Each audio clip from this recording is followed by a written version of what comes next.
someone I can hide my fears with. And if they got us on the run, we could still chase our dreams.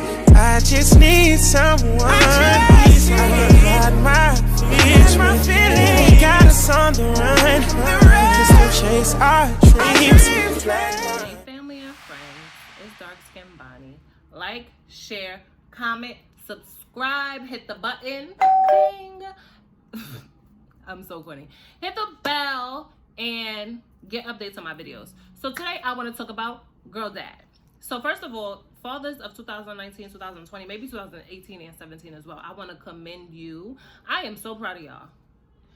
Our generation not having a lot of fathers, or having fathers that were there and in and out of your lives, like, you guys keep doing what y'all doing. The fathers that act like supposed to, keep doing that. I'm so, like, I be so happy when I see my friends taking care of their kids, or my brother taking care of his kids and spending that time with his kids. Like, I appreciate you guys so much. But let's talk about the other fathers. Everybody who knows me, who has me on social media, know that I go through a lot with my own father, who is very active in my life, meaning I know who he is. We have had a relationship, and then I have my first stepfather, who also is in and out of my life. We have had a relationship. Then my newest stepfather, who is there, but they don't live out here, so not really in my life. When I would say when I was younger, it more so affected me. It affects us not having fathers, like not having a consistent man in your life, not having that, oh, you know, everybody's like, that first love is your dad, and I'm just like, I feel like that's weird. And it's weird for me because I've never had that. I've never had this is my dad, I love him, I want my husband to be like my dad. I don't have that. So for me, I don't never get it. For like me personally, I never got it. I never felt like that. I was never a daddy's girl. I'm a mommy's girl. I'd rather die for my mom's. Like, that's my go-to person. So always felt like that's how it should be. Like, the person you're around the most, whichever parent you're around the most, is the parent you're gonna rather die with.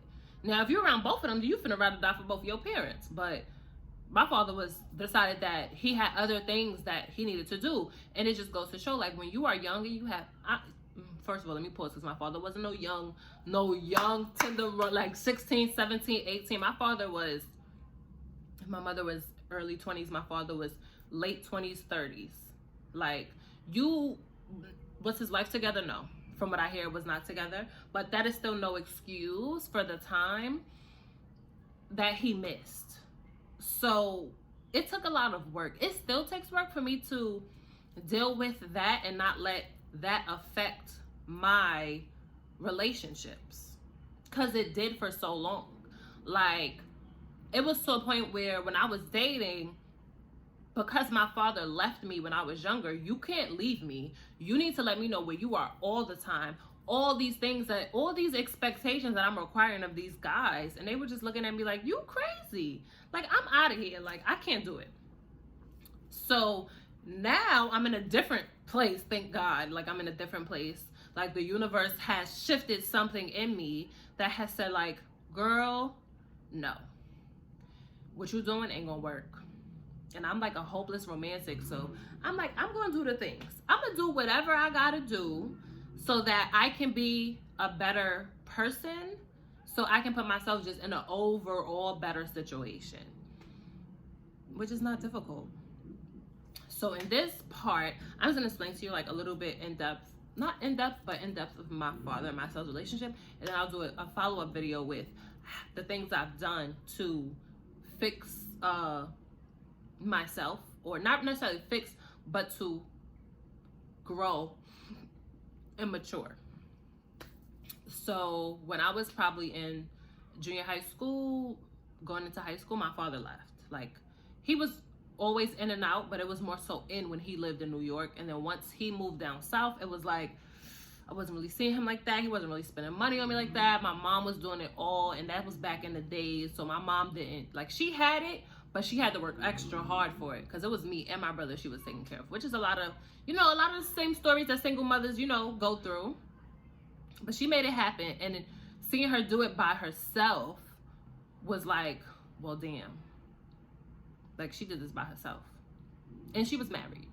Like, and for me, being on the outside looking in, because I don't know, maybe my old stepfather did do things, but to my knowledge, it was my mom holding it down. Maybe when she couldn't do it, he was doing little ones and twos, but to my knowledge, it was always my mom. So he would call every now and then I wouldn't hear from him. And then the calls got less and less. And then I believe one of his children's mothers was taking him to court for child support. So he started sending me $200 a month. Every couple months. Every so often. Because he wanted that receipt to show, like, I'm sending her money. And at this time, I'm older now. I'm older now. I'm in, like, high school now. So I'm hearing the conversations. Which he's always like, they're brainwashing you. And it's like, they're not brainwashing me, but I hear what they're talking about. I hear the conversations that you've had with my mother. Because you came up here and had a conversation with my mother to try to help you. And you ain't did nothing for me, but you have a conversation with her to try to help you. So I would just start, like, calling my dad. I need things. And he would do his best. As long as it was under $200. Like, he would do his best. As long as it was under $200, he would try to get me what I needed. And then it just got real bad. Like, we would just start disrespecting each other. I remember when I was like 14 years old, I had on some old Navy jeans. My little H&M jacket, because that's what we was wearing in 9th grade and 10th grade, H&M all the time. And that man, and I had my little bang. I had my bang. Nikki was the thing. So I had my bang. And my hair, it was a bob. It wasn't a bob, but it was a bob. Now that I'm older. It was brown, whatever. This man was like, oh, you look like a call girl. So, me, on some, like, you saying I look like a prostitute? Like, you trying to get crazy. But I ain't say that. I just, like, cried or whatever. And I told my mom. And, she cursed him out, whatever it was that she did. Because I always be on some, Ma, curse him out. He trying to get crazy. Because I wasn't going to disrespect him. Until I got older, and then I started getting crazy. So, girls, teenage girls, my dad would, my sweet 16, my mom, however she got it, she got the place, she got this beautiful, look like a wedding dress that I wanted, hair, I did my own makeup, shoes, all these things. Took care of herself, my brother, and her husband at the time. My father wanted his whole family in there. He wants to invite everybody. You gave me a hard time buying I think it was like $60 or $80 party dress. Because I wanted one ball gown. Then once the party started, I wanted a regular dress. He gave me such a hard time. And I just always remember that. Like, you really tried to ruin my birthday. Like, you wanted me to stay like only spend this amount of money. Like, no. We're not doing that. We're going to spend how much money I want you to spend because it's my birthday. And that's how I was as a teenage girl. That's what my thinking was. It's my birthday. I do everything right. I'm not having sex. I'm getting good grades in school. I should be able to have whatever I want, which is what a lot of teenage girls think. But we don't know that our parents don't got it. And they can't say to us that they don't got it. Or they feel that they can't say to us that they don't got it. But I think that's a problem. I think that those conversations sometimes need to be had. Because you need to be real with your children. If you can't do it, then you just can't do it. It don't make no sense for you to piss me off, piss yourself off, when you could just sit down like, listen, this is what it is. Now, the immaturity might not understand it at the time, but had those conversations been had, or had there been some type of relationship or connection, me looking back on it, I would have been remorseful today. Like, yo, I really was violating you, and I probably shouldn't have.